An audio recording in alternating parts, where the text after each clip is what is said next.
নমস্কার বন্ধুরা, আমি বিশ্বজিৎ আর আপনারা দেখছেন আমাদের YouTube channel Nifty prediction for tomorrow.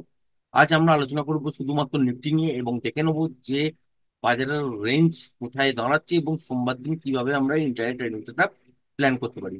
দেখতেই পেয়েছেন আগের দিন বাজার কি হয়েছে, তরফ দিয়ে কিছুটা কিন্তু পড়ে বন্ধ হয়েছে। তো এইখানে যদি দেখেন যে এইখানে একটা সুইং লো আছে, যেটা হচ্ছে 23,986, এই লেভেলটার কাছাকাছি পর্যন্ত। ঠিক এই জোনটা যদি কোনো কারণে দেখেন যে গ্যাপ ডাউনে খুলেছে বা উপরের দিকে দেখলেন যে ছোটখাটো গ্যাপ আপ খুলেছে, খুলে ফাইনালি এই লেভেলটাকে ব্রেক করছে, তখন কিন্তু জানবেন যে তলার দিকে বাজার কিন্তু আরো কিছুটা মুভ করবে। কতদূর পর্যন্ত আসতে পারে? ফার্স্ট টার্গেট হিসাবে আপনারা কিন্তু দেখতে পারেন এতদূর পর্যন্ত, যেটা হচ্ছে 23,900 থেকে 913, এই জায়গাটার কাছাকাছি পর্যন্ত। আর এখানে এসে দেখতে হবে যে মোমেন্টামের সঙ্গে ব্রেক করছে নাকি প্যাটার্ন ওয়াইজ ব্রেক করছে। যদি দেখা যায় যে মর্নিং এ খুললো হয়তো ছোটখাটো গ্যাপ আপ, খোলার পর দেখলেন যে উপরের দিকে আর যাচ্ছে না, সেক্ষেত্রে এই লেভেলটাকে ব্রেক হতে দেবেন। যদি দেখেন যে 23,986 এই লেভেলটাকে ব্রেক করে দিয়েছে, বা দেখলেন যে গ্যাপ ডাউনে খুলেছে, খোলার পর আবার উপরের দিকের জন্য রিট্রেস করেছে আর উপরের দিকে যেতে পারছে না, ফাইনালি যখনই আবার এই লেভেলটাকে ব্রেক করবে যেটা হচ্ছে 23,987, তখন এখান থেকে কিন্তু আপনারা সেল করতে পারেন। তলার দিকে টার্গেট হিসাবে আপনারা এত দূর পর্যন্ত পেতে পারেন, যেটা হচ্ছে 23,913, 14 থেকে 23,900, এই জায়গাটার কাছাকাছি পর্যন্ত। এখানে এসে আপনাকে দেখতে হবে যে এখান থেকে রিভার্সাল সাইন পাচ্ছেন কিনা। যদি রিভার্সাল সাইন পেয়ে যান তাহলে এখান থেকে উপরের দিকের জন্য আবার ট্রেড হবে। আর যদি না পাওয়া যায়, যদি প্যাটার্ন ওয়াইজ লেভেলটাকে ব্রেক করে, তাহলে সেক্ষেত্রে ঠিক এই জোনটার কাছাকাছি পর্যন্ত আপনারা বাজারকে দেখতে পারেন সোমবার দিন। কিন্তু যে জোনটা হচ্ছে সেটা হচ্ছে 23,840 থেকে তলার দিকে হচ্ছে 23,800, এই জায়গাটার কাছাকাছি পর্যন্ত বাজার কিন্তু ক্রমাগত তলার দিকে পড়তেই থাকবে। এবার এখানে আসার সময় দেখবেন যে এটা ফার্স্ট হাফে ঘটছে নাকি সেকেন্ড হাফে ঘটছে, এইটার উপর কিন্তু ডিপেন্ড করবে। যদি দেখা যায় যে গ্যাপ ডাউনে খুলেছে, খুলে এই লেভেলটাকে ব্রেক করে দিয়েছে, তাহলে ফার্স্ট হাফের মধ্যেই এই জায়গাটার কাছাকাছি চলে আসছে। এখানে এসে দেখতে হবে যে মোমেন্টামের সঙ্গে ব্রেক করছে কিনা। যদি মোমেন্টামের সঙ্গে ব্রেক করে, যতক্ষণ মোমেন্টাম থাকবে ততক্ষণই কিন্তু হোল্ড করবেন। সেক্ষেত্রে এতদূর পর্যন্ত নাও আসতে পারে। আর যদি দেখা যায় যে প্যাটার্ন ওয়াইজ আবার লেভেলটাকে ব্রেক করছে, যদি দেখেন যে ফার্স্ট হাফের মধ্যেই ব্রেক করছে বা সেকেন্ড হাফের শুরুতেই ব্রেক করছে, সেক্ষেত্রে এখানে মোমেন্টামের সঙ্গে এতদূর পর্যন্ত পাবেন। এবং টার্গেট হিসেবে 23,840 থেকে 23,800, এই জায়গাটার কাছাকাছি পর্যন্ত টার্গেট কিন্তু পাওয়া উচিত। এবার এখান থেকে যদি দেখা যায় যে বড় সড়ো গ্যাপ ডাউন হয়েছে আর এই লেভেলটার কাছাকাছি গিয়ে বাজার সাস্টেন করছে কন্টিনিউ মর্নিং এই, তাহলে কিন্তু জানবেন যে এখান থেকে রিভার্স হয়ে যাওয়ার চান্সেস কিন্তু থাকবে। যদি দেখা যায় যে বড় সড়ো গ্যাপ ডাউন হয়ে গেছে 23,840 থেকে 23,800, এই জোনটার কাছাকাছি পর্যন্ত, এখান থেকে কি হতে পারে, রিভার্সালও কিন্তু হতে পারে।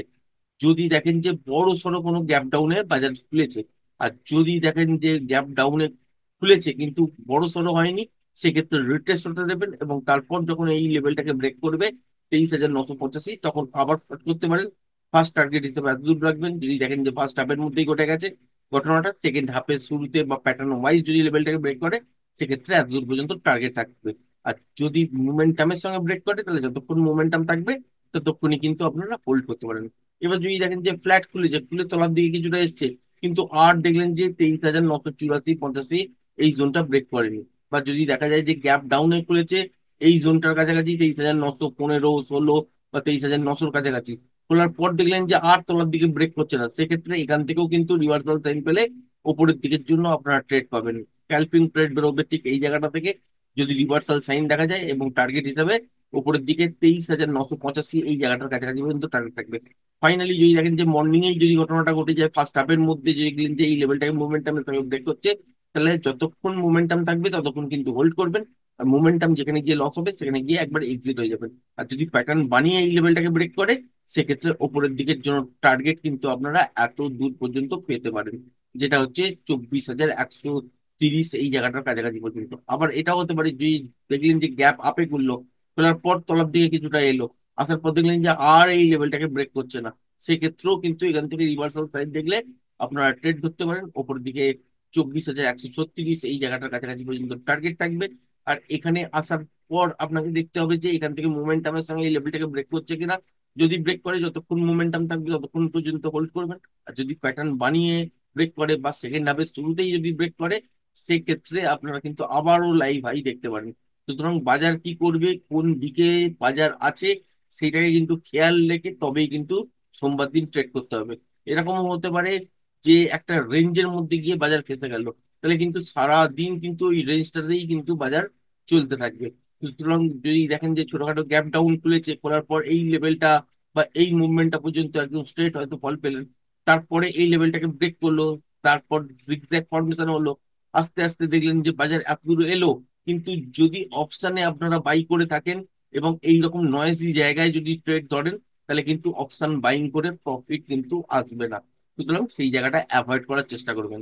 আশা করি ভিডিওটা পছন্দ হয়েছে। ভিডিওটা যদি পছন্দ হয়ে থাকে, চ্যানেলটাকে অবশ্যই লাইক শেয়ার সাবস্ক্রাইব করবেন। আজকের ভিডিওটা এই পর্যন্তই। ধন্যবাদ।